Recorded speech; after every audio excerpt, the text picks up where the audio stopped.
Hello world, it is Monday, February 5th, 2024, and looking out the window it defines it's cloudy and kind of almost foggy out. I know when I went running this morning, I thought it was the frost settling in, but it actually was kind of foggy out, so might be some ice.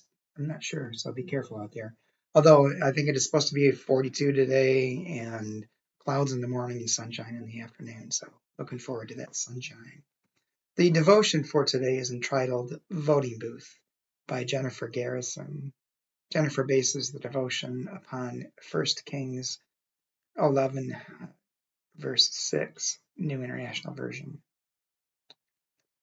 Also, Jeroboam, son of Nebat, rebelled against the king Solomon. He was one of Solomon's officials, an Ephraimite from Zeradah, and his mother was a widow named Zeruiah. And then Jennifer writes, In an early memory, I'm standing with my mother in a floor wax-scented curtained booth in the meeting room of some town hall or other. When I bend down to peek, I see a row of voters' shoes in their own little booths. First, Mom quietly describes who she is voting for and why, and then she firmly marks the ballot and exits the booth, sliding the ballot in a slotted box on the way out. The hushed voices, the shiny floors, the sense of purpose made me feel, although I didn't have a word for it then, reverent. Every now and then, someone will say that God's people shouldn't be political. I never understand this. God's people have been all about politics since the beginning of God's people. Today's passage opens the story of a cabinet member attempting to overthrow a king, which could be the basis for a political thriller with self-imposed exile, a murder attempt, and a prophet on a lonely road who dramatically rips his new cloak into 12 pieces.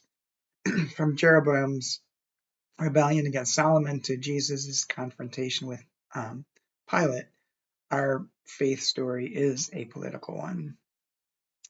Politics is not our salvation, but our faith story reminds us again and again that God's people are part of the world, including the world of elections and kings, cabinet members, and rebellions.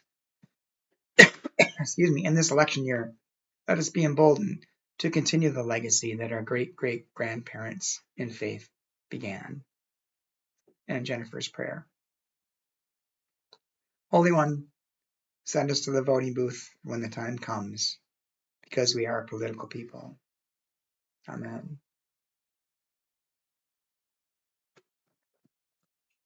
Well, a couple things that came to mind as I was reading this one is we really need to let our faith inform our politics and not our politics inform our faith. A lot of people confuse those two, I think.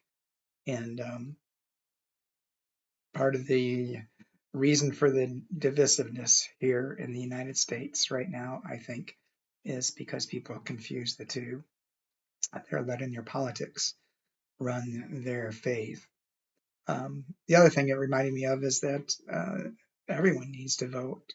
People have, I don't care who, I do care who you're voting for, but I want you to get out and vote. That if you don't vote at all, that's like wanting change but not willing to do anything to make change. You need to get out and vote no matter what happens. It's part of being a faithful person, I think, voting your conscience. Anyway, those are my thoughts coming off of that devotional. And really a lot of the stories, I mean, Jesus himself, in a way, was political when he was often speaking against the people in power, whether those were the Pharisees or the leaders of the temple, the religious leaders of his day, or the Romans who ruled over the land that he was living in. His actions would have been deemed deeply political, and that's really what got him crucified, was the political nature of his work and his claims. Anyway, those are my thoughts. about the devotion. Yours may be completely different, and that is the nature of devotion. So hope you have some things to think about, and hope to talk to you soon.